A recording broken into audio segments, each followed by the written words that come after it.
Hello students, my name is Manju Saraswat and I'm again here with next topic. Did women have revolution? Did women have revolution? As we already have discussed about the Jacobin clubs, division of society, National Assembly, and what was the result after the reign of terror, जो Maximilien Robespierre के बारे में जो हमने discuss किया था. तो इस सब के बाद हम डिस्कस करेंगे कि जो रोल ऑफ विमेन का क्या था इस फ्रेंच रेवोल्यूशन में, महिलाओं का क्या रोल था. एज वी नो,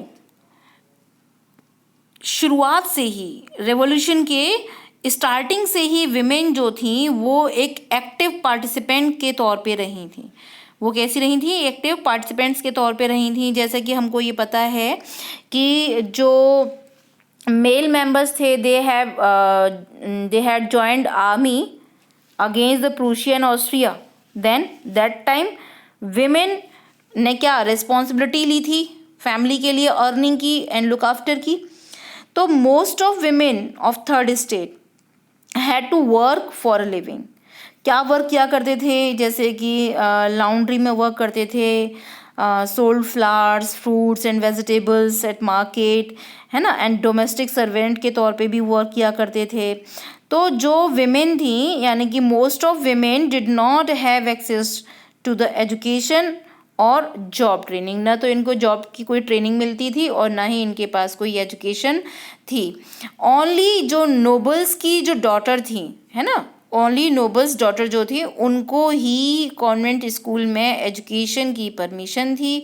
केवल वही एजुकेशन ले सकती थी. लेकिन आफ्टर एजुकेशन जो उनकी फैमिली थी उनकी अरेंज मैरिज कर दिया करती थी.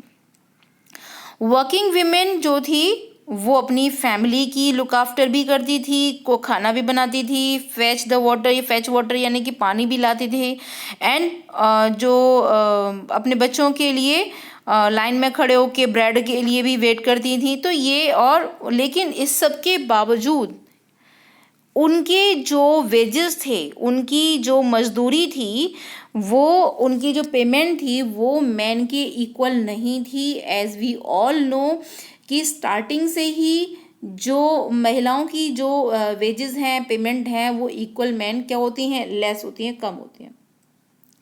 तो ये सारी चीज़ों को उन्होंने क्या किया? उन्होंने पॉलिटिकल क्लब्स जो थे वो स्टार्ट किए, न्यूज़पेपर्स स्टार्ट किए, इन सब चीज़ों के लिए आवाज़ उठाने के लिए, डिस्कस करने के लिए. ऑलमोस्ट 60 विमेन क्लब थे उस टाइम पर फ्रेंच सिटीज़ में, डिफरेंट फ्रेंच सिटीज़ में. और जो society of revolutionary and Republic women, ये एक इम्पॉर्टेंट क्लब था. आप इसको अंडरलाइन कर लीजिए और अपने पास कहीं राइट कर लीजिए, बिकॉज ये एग्ज़ाम में आ सकता है, उसके अकॉर्डिंग इम्पॉर्टेंट क्वेश्चन है. Was the most famous of them. इतने 60 जो पॉलिटिकल क्लब्स थे उनमें से ये जो क्लब था ये इम्पॉर्टेंट था. जैसा कि अभी आपको हमने बताया कि वो किस किस तरीके के डोमेस्टिक वर्क भी करती थी, फैमिली की लुक आफ्टर भी करती थी, लेकिन इस सब के बावजूद भी उनकी सैलरी जो थी वो क्या थी? वो कम थी. और जो विमेन का पॉलिटिकल क्लब है वो कौन सा क्लब है जो इम्पोर्टेंट है? और उनके अंदर मैंने एक बार पहले भी वीडियो में ये डिस्कस किया है कि जो विमेन एक्टिव पार्टिसिपेंट्स रही हैं इस रिवॉल्यूशन में, उसका एक रीज़न ये भी था कि 1791 का जो कॉन्स्टिट्यूशन था, 1791 का जो कॉन्स्टिट्यूशन था, इस कॉन्स्टिट्यूशन में क्या किया गया कि उनको पैसिव सिटीज़न के तौर पे जाना गया था. किसके तौर पे जाना गया था? पैसिव सिटीज़न के तौर पे जाना गया था, है ना. तो जो वो उनको वोटिंग राइट्स नहीं थे. तो इस कॉन्स्टिट्यूशन से जो विमेन थी वो डिसअपॉइंटेड थी, है ना. तो यहाँ पर क्या था कि उनकी डिमांड क्या थी? Right to vote. ये भी एक इम्पॉर्टेंट क्वेश्चन है कि what were the demands raise by the political clubs and women. तो क्या डिमांड्स थी? कि वो right to vote, to be elected to the assembly and hold political offices.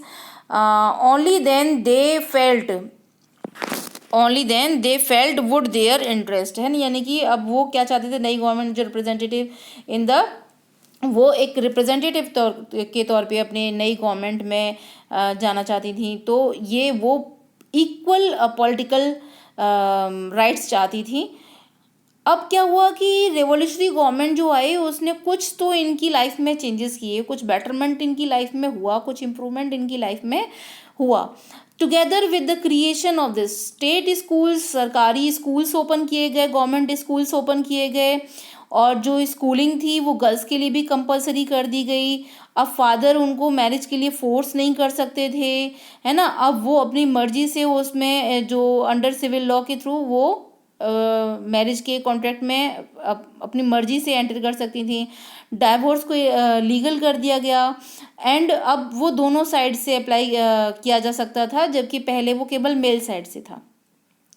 And women could now train for job. अब पहले जैसे मैंने आपको बताया भी है कि उनको कोई एजुकेशन नहीं, उनको कोई जॉब ट्रेनिंग नहीं, लेकिन अब उनको जॉब के लिए ट्रेन भी किया जा रहा था, और अब वो छोटे मोटे बिजनेस उन्होंने स्टार्ट कर दिए थे, है ना।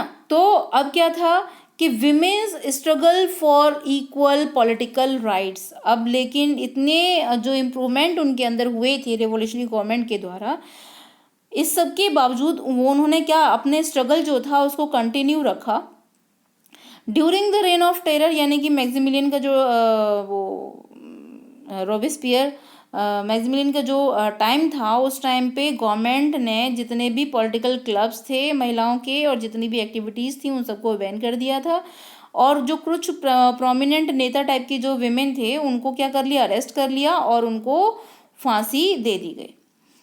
और विमेन मूवमेंट जो थे वो क्या थे, for voting right, equal wages continue. इस सब के बेटरमेंट के बावजूद भी फिर मैक्सिमिलियन रोबेस्पियर जो आए थे उन्होंने इनको सेवर कंट्रोल के थ्रू दबाने की भी कोशिश की गई, लेकिन इस सब के बावजूद भी इनके जो मूवमेंट्स थे ये क्या रहे, कंटिन्यू रहे 200 years in many countries of the world. संसार की बहुत सारी कंट्रीज़ में, यानी कि जो इस समय राइट्स मिले हुए हैं विमेन को, चाहे वो कोई भी कंट्री हो, इस ये अभी रिसेंट अपने आप नहीं मिले हुए हैं, ना ही पहले थे। तो इसके लिए महिलाओं ने बहुत लंबा संघर्ष किया है, स्ट्रगल किया है।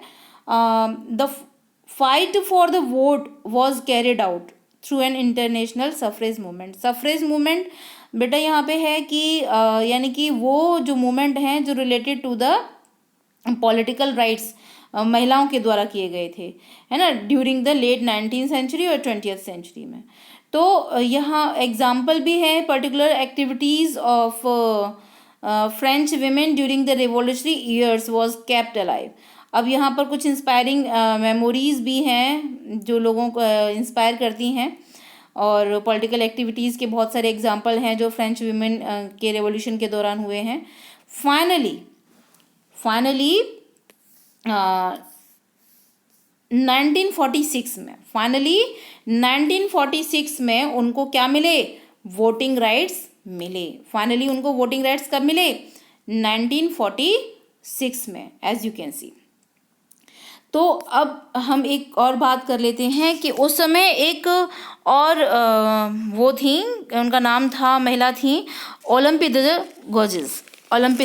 गोजेस। तो ये जो थी ये एक पॉलिटिकली एक्टिव विमेन थी, और उसी वे में, सिमिलर वे में जो डिक्लेरेशन किया गया था ना rights of man and citizen का, कौन से कॉन्स्टिट्यूशन के द्वारा, 1791 कॉन्स्टिट्यूशन जो था, है ना, उसमें मैन के जो राइट्स थे और सिटीजन के जो राइट थे उनका डिक्लेरेशन हुआ था। लेकिन उसी वे में ओलंपिदा गोजेस ने भी, इन्होंने भी क्या लिखा, इन्होंने भी declaration of rights of women and citizen right किया, है ना। तो ये हमने नोट्स में आपको राइट करके दिया है, सो यू कैन अंडरस्टैंड। अब जो हम नेक्स्ट टॉपिक हम डिस्कस करेंगे, abolition of slavery, next video we will discuss that next topic in next video. And इस नेक्स्ट वीडियो में हम द एवोल्यूशन ऑफ स्लेवरी के साथ साथ हम जो टॉपिक डिस्कस करेंगे वो है the revolution and everyday life. तो इनके बारे में हम नेक्स्ट वीडियो में डिस्कस करेंगे। So please subscribe the channel, and thanks for watching this video.